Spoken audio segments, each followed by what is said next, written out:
L'Iran réitère son opposition à l'ingérence étrangère en Syrie et réaffirme que la solution se fera par le dialogue.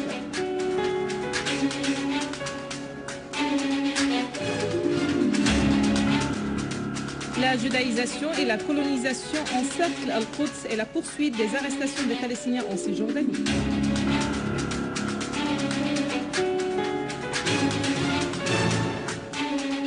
Manœuvre maritime iranienne à Hormuz, au golfe d'Oman et au nord de l'océan Indien pendant 12 jours.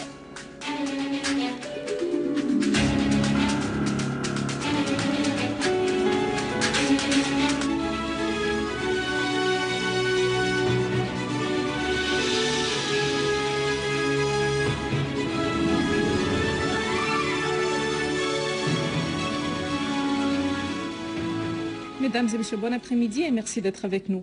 L'Iran a réitéré son opposition à toute intervention étrangère dans les affaires intérieures de la Syrie. Cette position iranienne a été renouvelée par le porte-parole du ministère iranien des Affaires étrangères, Maman Parast, qui a considéré que le règlement de la crise dans ce pays est basé sur l'arrêt de la violence, l'entame d'un dialogue national, l'organisation des élections à l'ombre d'une coopération régionale et le droit du peuple syrien à l'autodétermination.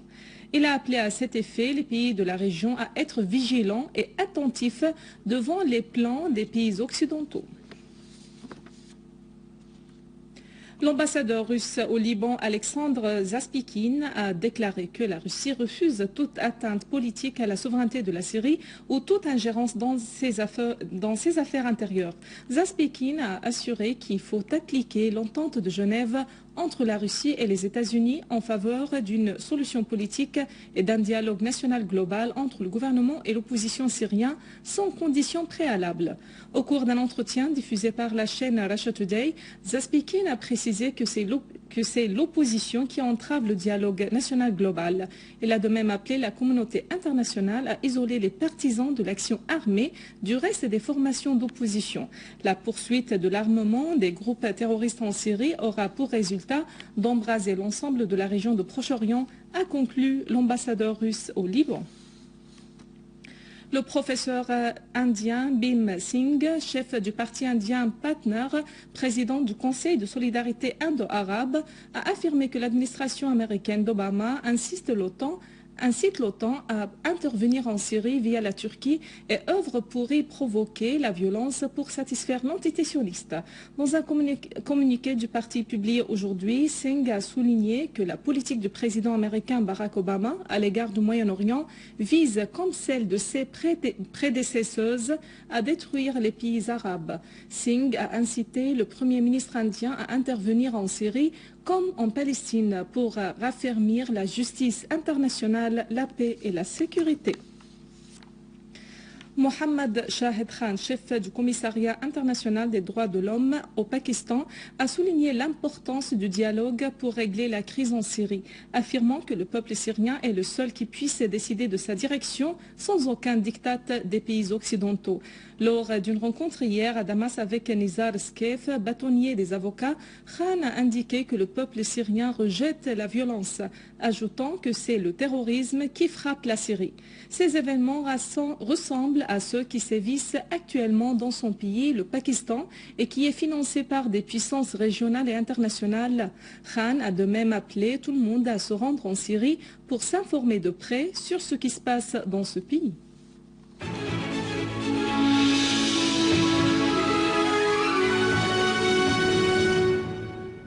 Dans un nouveau défi de la communauté internationale et de ses positions condamnant fermement la colonisation et son intensification dans les territoires palestiniens occupés, y compris Al-Quds, Jérusalem, les autorités d'occupation israéliennes ont approuvé la construction de 940 nouvelles unités de colonisation quelques jours après l'approbation par l'occupant israélien de l'établissement de 6000 nouvelles unités de colonisation dans la ville sainte d'Al-Quds et d'autres en Cisjordanie pour que leur nombre dépasse finalement les 10 000 unités dans l'espace de moins de 2 mois dans le but de judaïser les territoires palestiniens d'une part et d'effacer l'identité arabe d'autre part.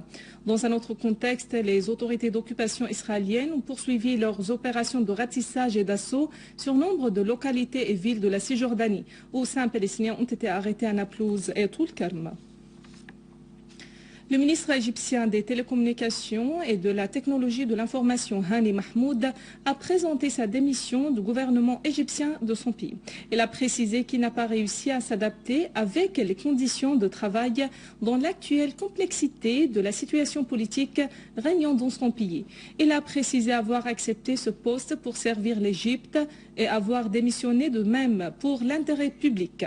Cette démission est intervenue au lendemain de la parution des résultats du référendum sur la nouvelle constitution avec 63% des voix et un taux de participation de 32% de l'ensemble du corps électoral.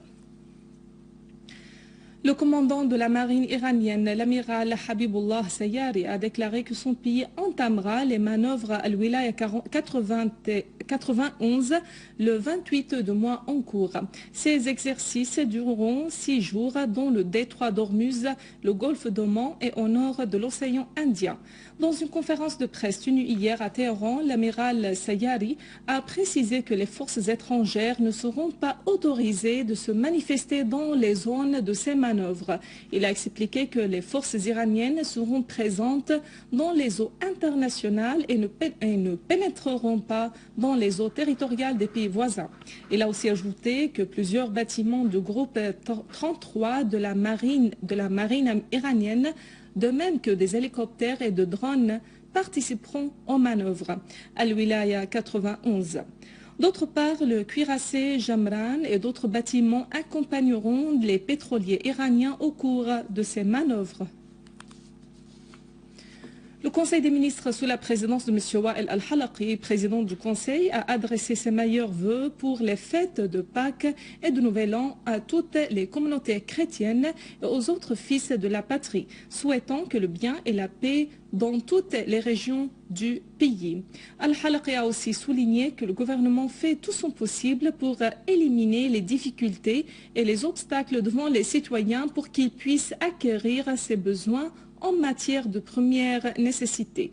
Il a aussi fait savoir que les mesures prises par le gouvernement syrien ces derniers temps ont soulagé les citoyens en quête des produits de consommation et l'amélioration de la qualité des services socio-économiques en mettant à leur disposition des matières comme la farine, le pain et le mazout, en dépit des difficultés sur le terrain et les agressions répétées des gangs terroristes armés sur les convois de marchandises chargés d'acheminer ces produits aux citoyens.